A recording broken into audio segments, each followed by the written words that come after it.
Every year, historic Grapevine, Texas celebrates Christmas with a bang. Grapevine is the Christmas capital of Texas. There's no way you can visit and not be in a happy, jolly mood. But in 2011, the celebration of peace on earth and goodwill towards man is shattered by an eerie 911 call. Hello, Grapevine 911. You need help? Hello? Something terrible must have happened. You could tell that they were still gathered in that area where they were celebrating Christmas. I think they were surprised. Who could have committed this horrific attack?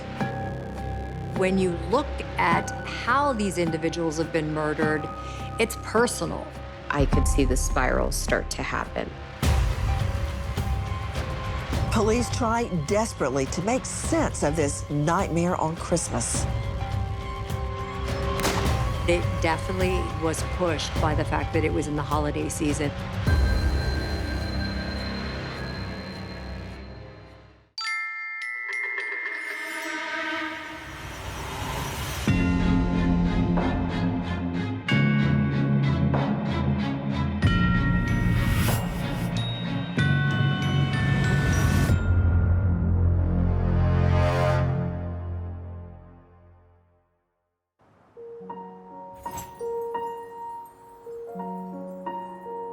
An all-time favorite Christmas classic is the movie It's a Wonderful Life.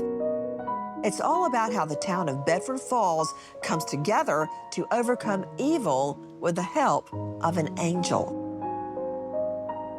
Just northwest of Dallas-Fort Worth is a place that has become the Texas version of Bedford Falls.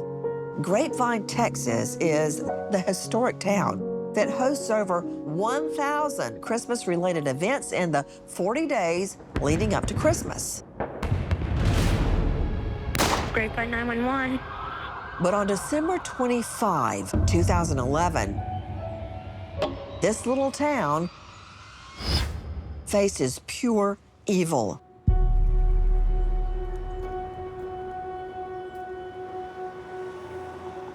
So it was Christmas Day, and I was spending the afternoon and dinner time with my then boyfriend and his family. I had texted Sarah Merry Christmas earlier in the morning, but she didn't text back. And that wasn't really out of the ordinary just because, you know, it's Christmas. Sarah Zoré, Vivian Todd's best friend, is visiting her family in Grapevine, Texas. Vivian is not alarmed when Sarah doesn't text her back on Christmas Day until she gets a call from their mutual friend, Simon. And that was like one of the weirdest conversations I've ever had, just because I understood all the words that he was telling me, but like just my brain did not want to like believe it. And so like I remember being like, wait a minute, so like how, like is Sarah okay?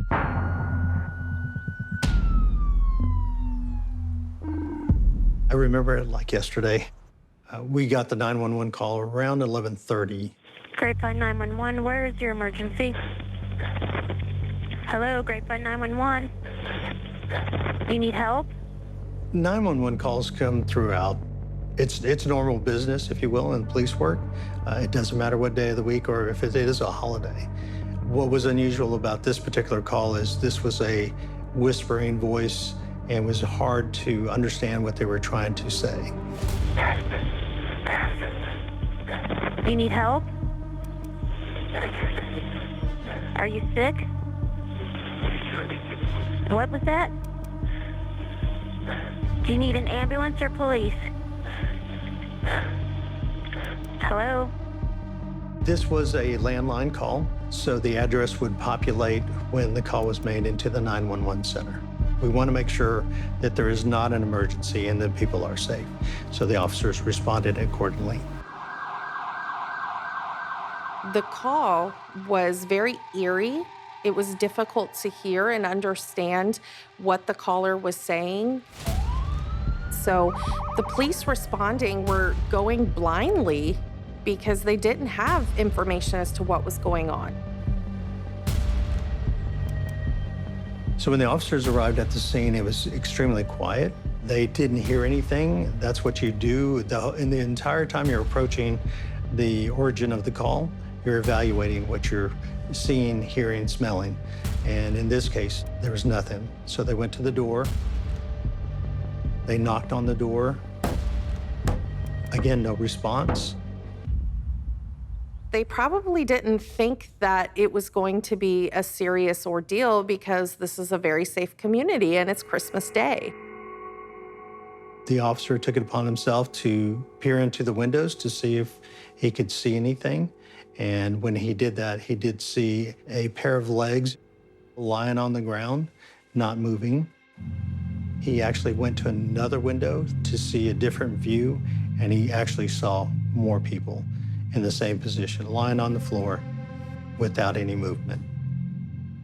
They request permission to breach entry, forced entry, because it's without a search warrant, but it's exigent circumstances. So that emergency allows the officers to enter into that apartment. That's what they did. It didn't take long to determine what they had at hand. When first responders open the door, they're caught completely off guard by a shocking scene. Amongst the backdrop of holiday cheer are multiple dead bodies that appear to have been shot while opening their presents on Christmas morning. 2 middle-aged females, a young female in her 20s, one in her late teens, and a young man about 14 years old, and 2 middle-aged males. They had pretty good idea that the shooter was in the apartment because they had to breach the apartment and get inside. First responders immediately check for signs of life.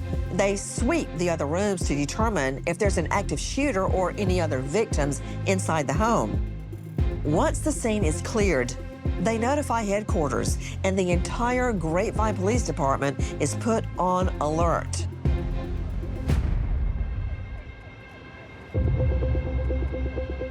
It appeared from the officers that were there at the scene, what they described was the Christmas gifts had already been opened prior to the shooting.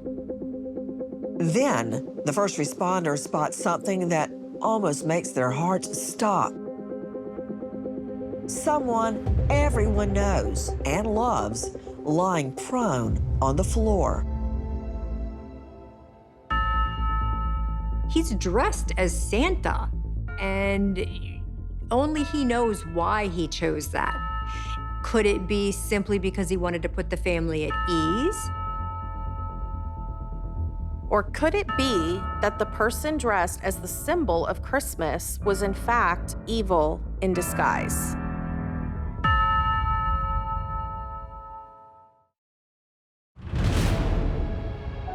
Grapevine, Texas, 2011. Nowhere in the entire Lone Star State is Christmas treated with such enthusiasm. So the carnage that Grapevine, Texas police discover on Christmas Day is even more shocking. Grapevine calls itself the Christmas capital of the state.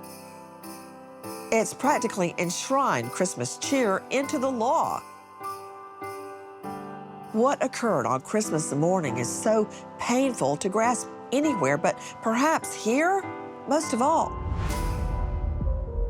So in 2011, we opened our presents early, and I got a text from the city manager that said our police department and public servants were working a crime scene. There were apparently 7 people dead in the apartment. My first thought was, no, it couldn't be, not in Grapevine, Texas. We're a safe city. We never do have anything like this. It's a deep sadness, 7 people killed on Christmas Day. How does that happen? The victims in the Grapevine apartment look like their family members caught unawares by a shooter while they opened presents. Why would someone want to annihilate an entire family on what should be the happiest day of the year? The holidays, for most people, are a joyous time of getting together and this and that. And even though those individuals are looking forward to the event and spending time with family, it's still stressful. There's extra cooking, cleaning, all of those things that go along. But for vulnerable individuals that might not have support or might be going through some kind of internal conflict, it might be the trigger that pushes them over the edge to a violent episode. Grapevine police will not begin to know a motive until they first identify the victims.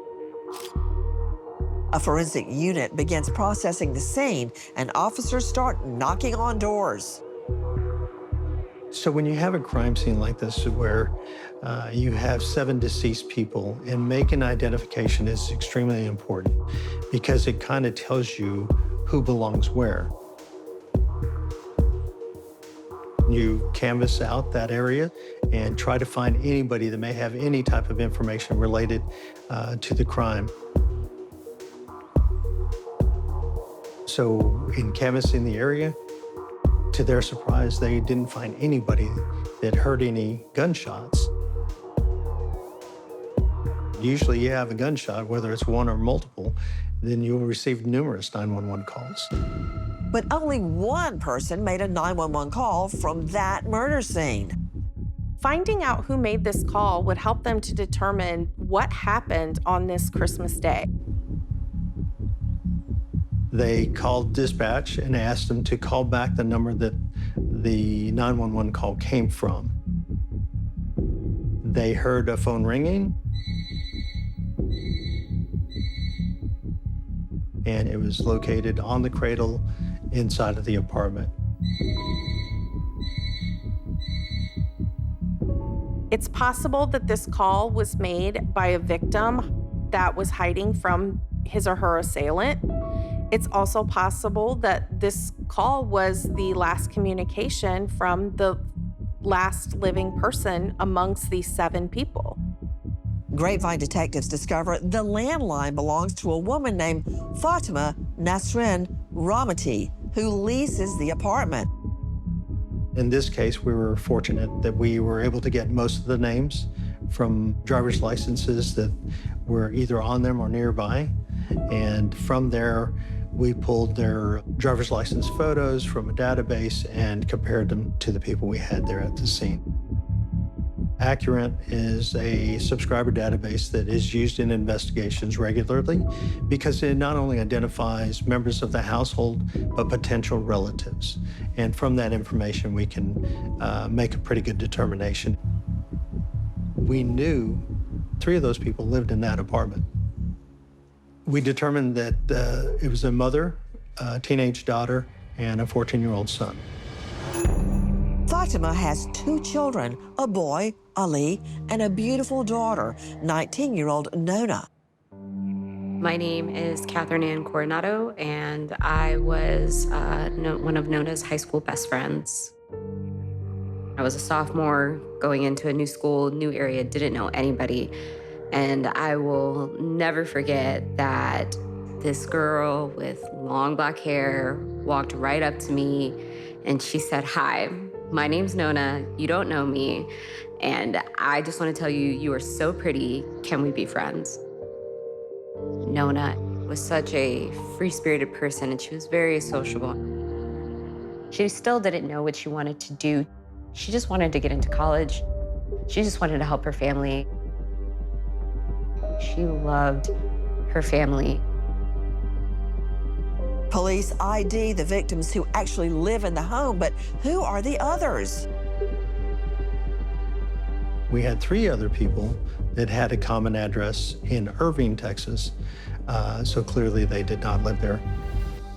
We determined from their information, the 3 that lived in Irving, that it was a mother, father, and a daughter.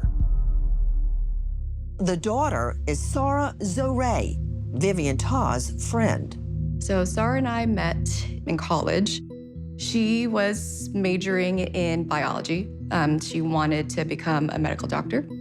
She was always super caring and, just wanted to make things better in general for everyone, And so that was a big reason why she was drawn to that occupation. She was very warm to everyone that she met, super, super generous, her and her family as well.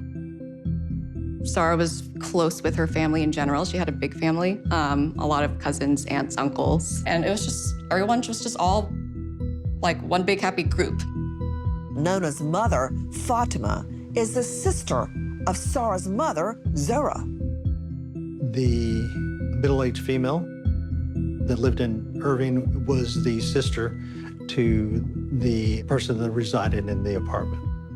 Police approached the last body lying on the floor, dressed in a Santa costume. They see a cell phone. Did Santa try to call 911? Phone was located. It was on the ground. In fact, the battery cover had come off as if it had been dropped, but it was located next to the individual in the Santa suit. And then they see something very alarming. Santa has a gun. This is shocking. It's possible that he was trying to defend himself from the assailant, or could it be that this was the murder weapon? He was wearing a Santa Claus costume. That is you could call it a splashy detail, but it's also a tragic detail, considering the circumstances. To Santa's left is Sarah Zore's father. In his hand, another confusing detail to add to the crime scene. To the shock of the investigators, a man to the left of Santa in an easy chair also has a weapon. He's holding a Smith & Wesson handgun. Seeing two firearms in plain view, well, the officers would have had to try to determine, are these the weapons involved? Two men, each holding guns. It begs the question, is one of them the killer and one the victim?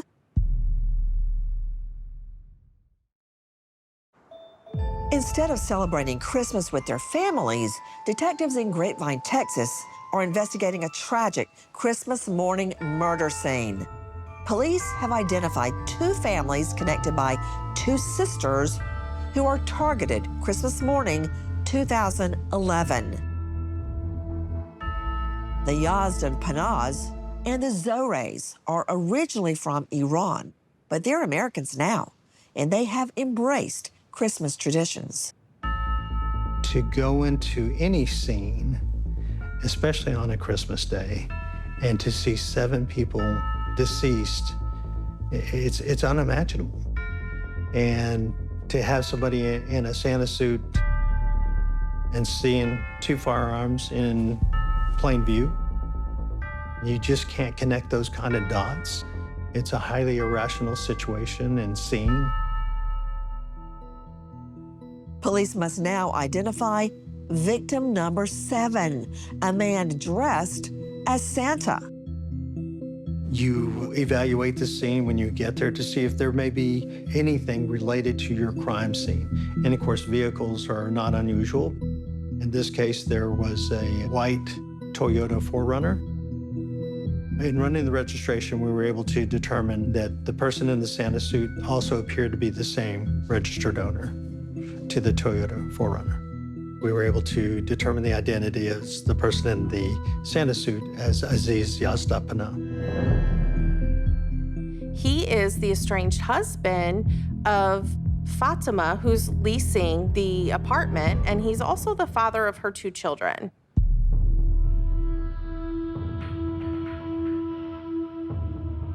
The other person that was at the scene with the pistol was identified as the brother-in-law of Aziz as Mohammed.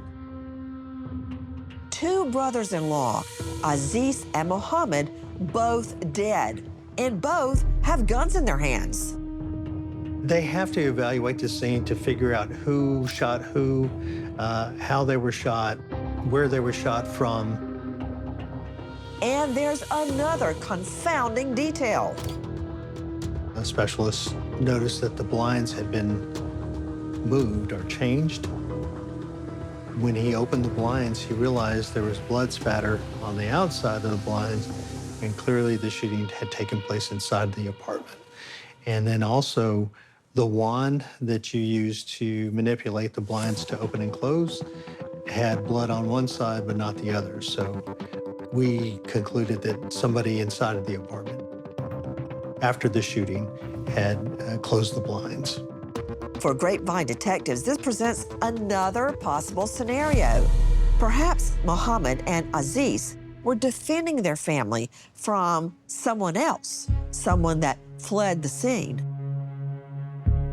We knew immediately that this was, uncharted territory, not only for the police department, but for the citizens of Grapevine to have to learn that this happened in their city. You could tell that they were still gathered in that area where they were celebrating Christmas. It didn't appear that, there was any type of struggle. I think they were surprised. I don't think at that point I released a lot of information. I believe I just gave them the amount of victims. That's a number that jumps out. That's not normal. That's not normal anywhere. That's not normal on Christmas Day anywhere. A Christmas Day tragedy in Texas. 4 women and 3 men were found shot to death in their home, apparently after opening their Christmas gifts. In 2011, I was a news reporter for KXAS, the NBC affiliate television station here in Dallas-Fort Worth. I had gotten a phone call from a news manager. Some of the details, of course, weren't yet to fully come out yet, but there wasn't any question as to what the story of the day was going to be. It's still early in this investigation, obviously, though this did play out some almost 24 hours ago. No, there is no known motive, at least as one that police are telling us about. I think it was the largest Christmas massacre in the history of this country at that time. I couldn't imagine what our police and paramedics were having to deal with in a crime scene like that. It became a national story really quick. It's the chilling sound of near silence on the other end of a 911 call. Not long after that, police in Grapevine, Texas, near Dallas, found 7 bodies in an apartment. It wasn't long after that I was getting calls nonstop, and that included international media. I was receiving calls as far away as Australia. It's certainly amplified, given the fact that it is Christmas today. And I think, I can speak safely for the rest of the police department. I don't think any members of the police department has encountered something like this on Christmas Day. The murders continue to grab worldwide attention as investigators try to learn exactly what happened. But you can't commit yourself to whatever your theory is. You have to prove that by the evidence at hand, painstakingly, piece by piece, piece of information by piece of information, to determine in your best ability what exactly happened. The investigators relied on the cell phone information from the victims to really nail down the time that this crime occurred.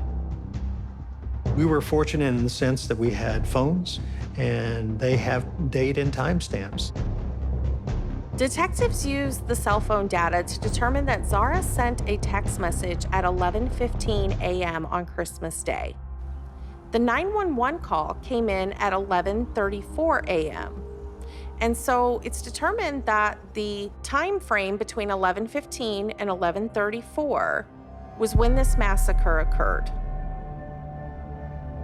Zara's text reveals nothing to explain how or why the shooting occurs just minutes later. Investigators immediately reach out to people who receive text or phone calls from the victims. That 14-year-old boy, just 12 minutes before he was killed, called a friend and wished him Merry Christmas. So he was relaxed, and he thought everything was well. 12 minutes later, he's dead.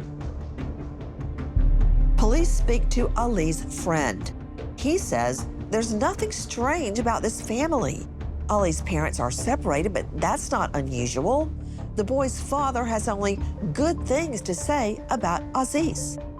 One of the nicest guys they'd ever met. He was one of those that enjoyed buying drinks or dinner for his friends. We had several sources that we spoke with that referred to Aziz as a non-violent person.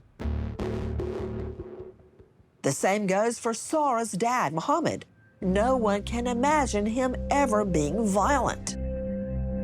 Her parents were like the best people ever. They often had a lot of events like at their house. They made me feel so welcomed, which is why they're so loved by the community. Then police learn about Nona's boyfriend. He was a little bit of an older guy. He was, unfortunately a high school dropout, but, she always told me, like, he did care about her a lot. What we learned from the daughter's closest friend, she was able to share that she did not like this boyfriend. She always felt like they were always arguing about something. I always told her she could do so much better. I'm like, you have so much more potential, but, if this is somebody you really, want to enjoy, then, or, be your boyfriend, then so be it. And he also didn't get along with Nona's dad. Nona's boyfriend had once been arrested, and detectives learned that she's actually the one who bonded him out.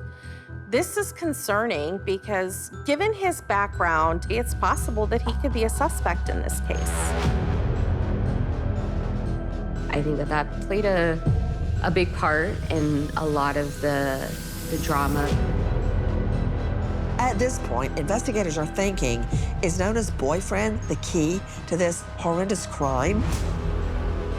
Is he the one who closes the blinds after murdering 7 people?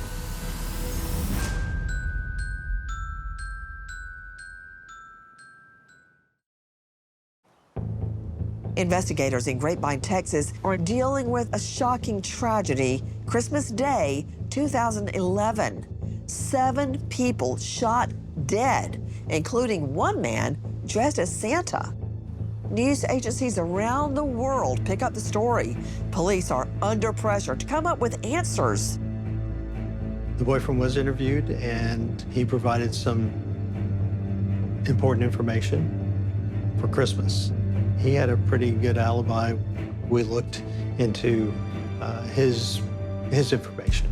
And what we were able to determine is he was with 2 friends at their apartment. And in fact, there were text messages where he was trying to reach out and trying to contact Nona. Police also learned Nona and her father, Aziz, the victim dressed as Santa, have argued since she was a teen girl. When she was in high school, the father put up security cameras and would even board her door at night just to keep her from sneaking out. So clearly there were issues there with following her parents' wishes. But Aziz does not hold himself to the same standards he expects of his daughter. Although Aziz had high expectations for his family, he did not live up to these expectations himself. It was learned that he had a history of picking up prostitutes, and this is something that was very much against his belief system. A friend of Aziz shared information that indicated that Muhammad and Aziz would get together, reportedly to go on hunting or fishing trips, when in fact they were going to hotels and meeting with prostitutes. He believes the brother-in-law, Muhammad, had shared that with his wife regarding Aziz doing these activities, but he didn't reveal his participation, and that caused a big rift between him and Aziz. What we found out about Aziz is at one point in time, he was a very successful businessman. He lost his livelihood when there was an embargo placed on his country of origin, which was Iran. And because he could not import goods from his country, and that's how he was a successful businessman, was selling these artifacts and items from Iran. He lost his entire business. He did try to work at other businesses. I believe real estate was one of those that he attempted to make a go at it, and he just was not successful. So his wife and his family suffered financially because of his situation. Nona started looking for a job. She was working at a bakery for a little bit. Then she moved to working at a restaurant. She was just doing everything she could to just save up money for herself, but also to help her mom. Fatima appeared to be a very proud woman, a woman who dearly loved her children, but she was also in a difficult place. Again, being proud, she just couldn't stay with Aziz anymore, and that's why she moved out. Finally, the medical examiner's report comes back. It tells investigators a lot, revealing how each victim is shot. When you look at how these individuals have been murdered, it's personal. They've been shot in the head. Aziz's family has been shot in the head one time, execution style. The niece shot in the head. However, there are two of them that stand out in the manner and the amount of times that they were shot. Zoreh and her husband, Mohammed, have both been shot 3 times compared to all the other victims that were shot 1 time. Zoreh was shot 3 times in the head. Her husband was shot once in the head, which is consistent with the other victims, but then he was also shot twice in the abdominal area. And why? Why are they different? Why were they killed in another manner? It's a question that stands out that needs to be answered. The post-mortem, of course, does not reveal a motive behind the murders, but it confirms something else detectives already suspect. The medical examiner's information revealed that one of the victims died from self-inflicted gunshot. The person that was in the Santa suit had committed suicide. Aziz Yazdapana. On this case, it's my opinion that Aziz is a family annihilator. Family annihilation is not a common event. However, it is the most common form still of mass shootings within the United States. We don't tend to hear about it as often as it occurs. And it isn't until we get to a case like this one where there are so many victims that it actually makes the news. It happened Christmas Day in the state of Texas. Tonight, Brandon Todd explains how the holiday quickly turned into a nightmare for this family. There's a final twist revealed in that medical examiner's report, a twist that shows how Aziz tries to implicate his own brother-in-law in the murders. This particular scene was highly unusual in the sense that I've never seen a staged crime scene of a violent nature. They've had these 911 tapes. They've been going over and over and over them, trying to listen and hear what's on there because the voice on there is very faint. They needed additional software brought in to identify exactly what he was saying. They've been able to do that now. We're going to play it for you so you can hear it for yourself. You need help?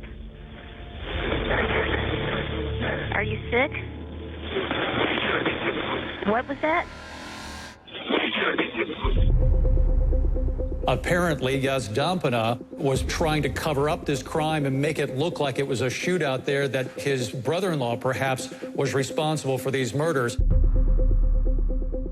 In this case, placing a pistol in Mohammed's hand. He had a pistol in his right hand, but he did not have the indications that he would have been a shooter based on his injuries, based on the blood spatter. There's also the pistol had blood on the handle that was not consistent with the blood that was on Muhammad's hand. It is Aziz's blood on the handle and Aziz's bloody fingerprints on the blinds. When you have a scene, it's, if you will, connecting all the dots you can.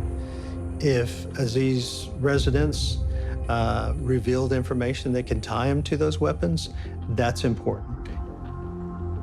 But also because we now know that he committed suicide, it's not common, but it's not uncommon for people to leave a suicide note. And so that would be important too. And that's why we conducted the search at the residence.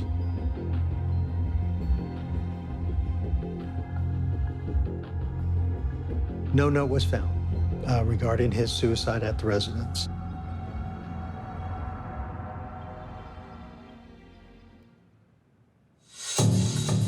We did find numerous other indications of contraband, if you will, that tied him to the pistols that were there, holsters, ammunition, and also I believe we even found receipts for 2 of the weapons.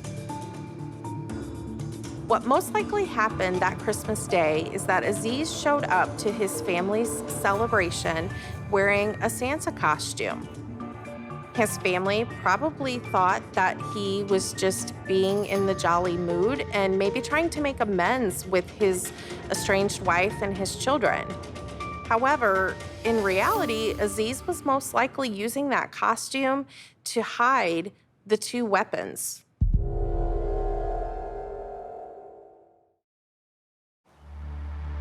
Grapevine, Texas, 2011. The iconic Christmas celebrations in this Texas town are now marred by a horrifying murder-suicide. The tightly knit community wants answers.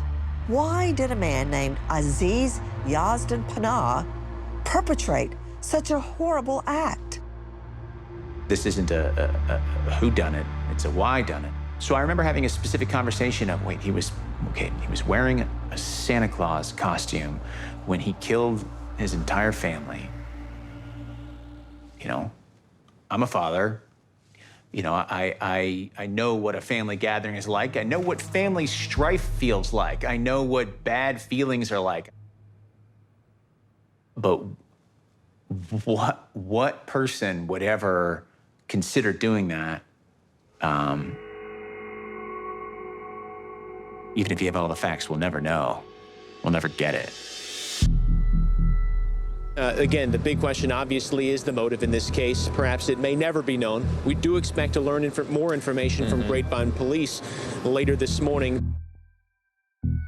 Anytime you have a homicide like that, you still investigate it like you have a suspect that you need to make a case on to take to trial. Knowing that what our detectives did, how many family members that they spoke with, friends, a multitude of friends, and just making sure that they were covering the bases and trying to develop something that was a plausible motive to it. And it took a long time. We learned that his sister-in-law did not think highly of Aziz. She looked at him as a failure, as a provider for the family. And I think Aziz took that very personal. He did not like his sister-in-law at all. To me, she came across as a strong woman who's not afraid to voice her opinion, and that did not set well with Aziz. Everyone was of the opinion that Aziz had it out for his sister-in-law. It was a very strained relationship. She did not respect him, and many people alluded to this, that he seemed to blame her for everything that was wrong in his life. Then Aziz hears about the Zore's Christmas Eve party, to which the entire extended family is invited, except for him. One of the things that came out was Aziz felt slighted that he wasn't invited to a Christmas party that was held by his brother and sister-in-law. What upset him more was previously at Thanksgiving, they had all been together, and they reportedly had a great family gathering. And I think that gave him some false hope, because then came Christmas Eve, big family party. He was not invited. His family was there. I think he felt not only offended, but slighted. Aziz's absence at the Christmas party, people would have noticed that. They were all a very close-knit group, and the whole family was there except for the husband. And he just looked at this as another step of interfering with his relationship with his family. And from that came Christmas Day, the next day. The family had a plan that day. He had begged to attend Christmas Day to give his children gifts. The mother was not excited about that, so they came up with the plan that they would have lunch, he would show up, he would give them their gifts, and then they would have to leave to go attend the Dallas Mavericks basketball game. He clearly had a plan to do what he did. You don't just take 2 firearms and put them in a Santa suit and go have lunch with your family and then shoot them.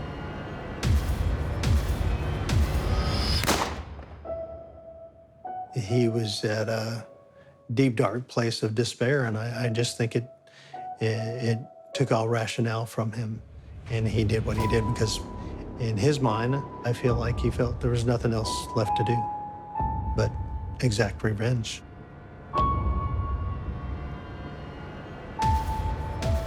I want the world to remember, and those that did know Nona and her family, who they were and the light that they carried, the light that she carried. She really carried her family in such a positive way. It's harsh. I am a very blessed person. I've been married to the love of my life for over 36 years. We have 2 beautiful grown children. And to see a beautiful family killed, or 2 beautiful families killed by an individual, it affected me deeply.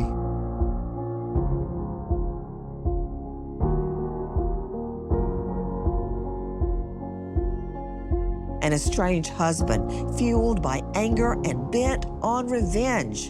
And all added up to the Christmas spirit gone horribly wrong for a family who wanted only to embrace the warmest of holidays. I'm Nancy Grace.